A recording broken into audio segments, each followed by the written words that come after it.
آج ہم بات کریں گے پہلے ایک فلم کی، اس کے بعد میں آپ کو بتاؤں گا کہ پاکستان میں کیا ہو رہا ہے۔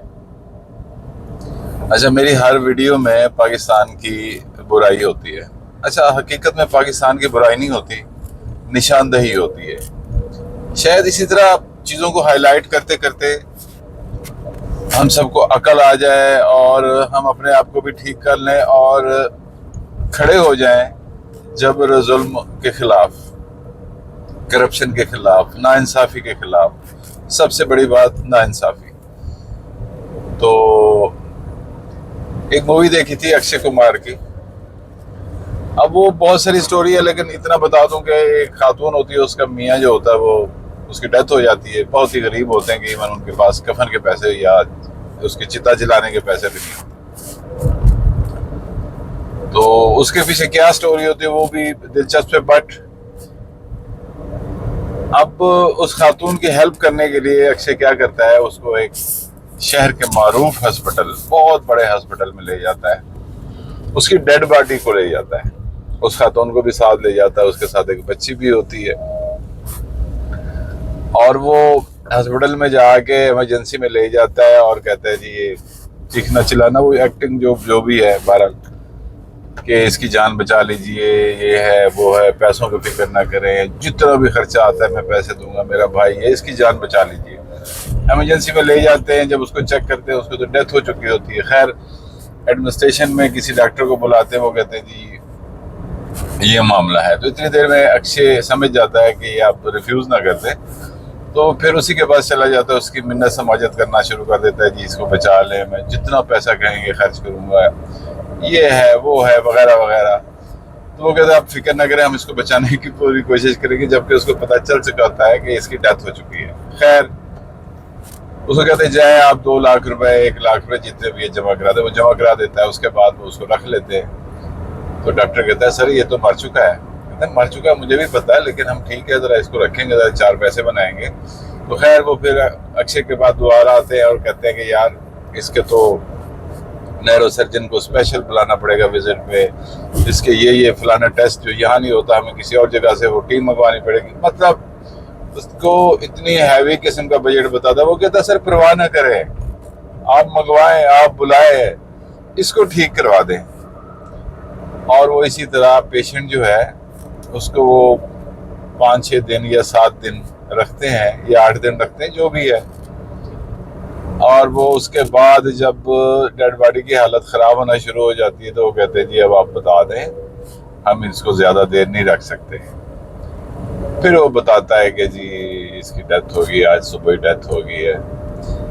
تو اکشے یہ سب کچھ ریکارڈ کر رہا ہوتا ہے، ایک ایک چیز اس کو سمجھ آ رہی ہوتی ہے، جو بل بنوا رہا ہوتا ہے وہ بھی اپنے پاس ہوتے ہیں، اور جہاں سے ڈیڈ باڈی لے کے آیا تھا اس کا سرٹیفکیٹ بھی اس کے پاس ہوتا ہے کہ اس کی ڈیتھ تو اس دن، مطلب آج سے 7 دن پہلے کی ڈیٹ پڑی تھی، اس پہ ہو چکی تھی، تو انہوں نے کیسے 7 دن رکھا۔ خیر وہ پھر ان کے ساتھ کیا کرتا ہے کہ وہ کہتا ہے جی اس خاتون کو اتنے پیسے دے دیں اور میں نے اتنے جمع کرائے تھے وہ واپس کر دیں، ہم آپ کی جان چھوڑ دیتے ہیں۔ آخرکار ان کو کرنا پڑتا ہے اور خاتون کو بھی اتنی اماؤنٹ مل جاتی ہے کہ وہ اپنی بیٹی کے ساتھ جا کے جو بھی آپ کہیں خوشحال زندگی کہیں یا جو بھی کہیں۔ بارہ فلم ہے، فلم میں تو سب چلتا ہے، لیکن اتنی مزیدار بات ہے کہ آپ تھوڑے حیران بھی ہوں گے، تھوڑے پریشان بھی ہوں گے، تھوڑے خوش بھی ہوں گے۔ خوش یہ ہوں گے کہ پاکستان بھی ترقی کر گیا۔ اسلام آباد کا میرے حساب سے سب سے مہنگا اور سب سے معروف ہسپتال شفا ہسپتال کی بات کر رہا ہوں۔ شفا ہسپتال میں ایک پیشنٹ نے ایک مردہ کو 7 دن تک رکھا گیا اور 7 دن کے بعد ڈیڈ باڈی دی گئی، اور پھر اس مردہ حالت میں ڈیلی کا 1 لاکھ روپے چارج کیا گیا۔ اسے کہتے جائیں جمع کرا کے، آج کے جو پیسے بن گئے وہ جمع کرا کے، وہ جمع کراتے رہے 7 دن تک۔ یہ کیما کمیٹی قومی اسمبلی کی اس میں یہ ساری کارروائی سامنے آئی ہے۔ صحت کے حوالے سے جو ذیلی کمیٹیاں ہوتی ہیں اس میں یہ ڈسکس ہوا ہے جی یہ ہمارے معاملات چل رہے ہیں، اور ہسپتال میں ڈیڈ باڈیز کو رکھا جاتا ہے اور لوگوں سے پیسے وصول کیے جاتے ہیں۔ تو یہ آپ کے لیے ہے نا سرپرائز. اور آپ نے نام سنا ہے شفا انٹرنیشنل کا. شفا یہ I8 کے پاس ہی I9 میں ہے یا I8 میں, I8 کے پاس ہی ہے.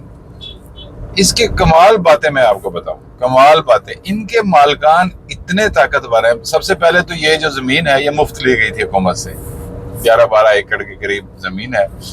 یہ مفت لی گئی تھی جی. قوم کی, وطن کی, ملک کی خدمت کرنی ہے, ہسپٹل بنانا ہے, تو کیپٹل نے, CDA نے یہ زمین فری آف کاسٹ دے دی. کوئی پیسہ نہیں, اربوں خربوں روپے کی زمین ہے. ظاہر ہے آپ کو پتہ ہے اسلام آباد کیپٹل سٹی ہے, دنیا کا دوسرا بڑا خوبصورت سٹی ہے, اس کی زمین کی ویلیو کچھ زیادہ ہے. تو خیر ان لوگوں نے, جو سننے میں آیا کہ 4-5 لوگوں کا گروپ ہے جو اس کے مالکان ہیں, جب سٹارٹ کیا تھا تو یہی ارادہ تھا کہ غریبوں کی مدد کریں گے, انسانیت کی خدمت کریں گے. اب وہ انسانیت کی خدمت کا یہ رزلٹ آپ دیکھ رہے ہیں کہ ایک مردہ کو رکھ کے اس سے ڈیلی بیسس پہ 1 لاکھ روپیہ لیتے رہے کہ ہم ٹریٹمنٹ کریں. اور پھر اس سے بڑی بات, ان لوگوں کی طاقت کا اندازہ لگا لیں. کوئی ٹیکس نہیں.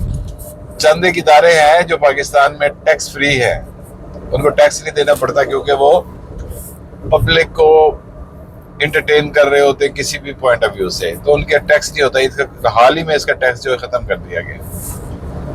وہ یار یہ اتنے طاقتور لوگ ہیں کہ حکمران بھی ان کے سامنے دہل جاتے ہیں. اور سب سے بڑی بدقسمتی یہ ہمارے حکمرانوں کی, ہمارے مینجمنٹ کی ہے. حکمرانوں کو کیا کہنا یار, یہ جو بیوروکریٹس بھی بیٹھے ہوئے ہیں. خیر بہت, جس ڈپارٹمنٹ میں جائیں, جس ٹریک پہ جائیں, چاہے وہ سیاست کا ہو, چاہے وہ تاجر برادری کا ہو, چاہے وہ اسٹیبلشمنٹ کا ہو, چاہے وہ عام عوام کا ہو, سب کے سب ٹریک جو ہے نا وہ اس وقت ٹیڑھے ہوئے ہیں. ان کو سیدھا کرنے کی ضرورت ہے, اور اللہ تعالیٰ ان کو ضرور سیدھا کرے گا. ایک ایسا ادارہ جو ٹیکس بھی نہیں دیتا, ایک ایسا ادارہ جو جس کی زمین اربوں خربوں روپے کی ہے اور اس کو فری دی گئی کہ وہ ہیلتھ کے ریلیٹڈ لوگوں کی خدمت کرے گا. وہاں غریب تو بہت دور کی بات, امیر آدمی جاتے ہوئے بھی ڈرتا, وہ اتنے پیسے لیتے ہیں. اور کوئی چکر نہیں ہے کہ غریب کا علاج کریں. میڈیکل کالج بھی انہوں نے کھول لیا ہے, یعنی اربوں خربوں روپے کما رہے ہیں. پاکستان میں یہی سب کچھ ہو رہا ہے دوستوں. اور میں آخر میں وائنڈ اپ وہیں کروں گا.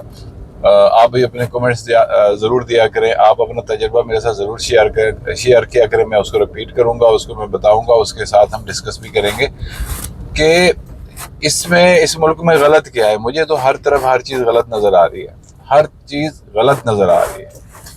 جو جتنی کرپشن کر رہا ہے وہ دوسرا جو ہے وہ کہہ رہا ہے کرنے دو, اس کا بھی حق ہے. بلکہ ایک دفعہ تو مجھے یاد ہے ایک پولیٹیکل پارٹی کے ممبر نے ایک ٹاک شو میں کہا تھا یار کرپشن پہ ہمارا حق نہیں ہے.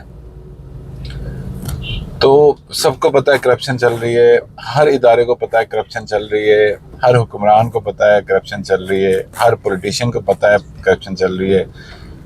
سب خاموش ہیں, سب خاموش ہیں. یہ بات نہیں سمجھ آ رہی اور یہ ہضم بھی نہیں ہو رہی. اپنے ملک کا یہ حشر ہوتا دیکھ رہے ہیں اور جھوٹ بول رہے ہیں کہ ہم تگڑے ہوتے جا رہے ہیں, ہم ٹھیک ہوتے جا رہے ہیں, لیکن یہ سب غلط ہے اور سب خاموش ہیں. کیا ہوگا اس ملک کا؟ خدا حافظ.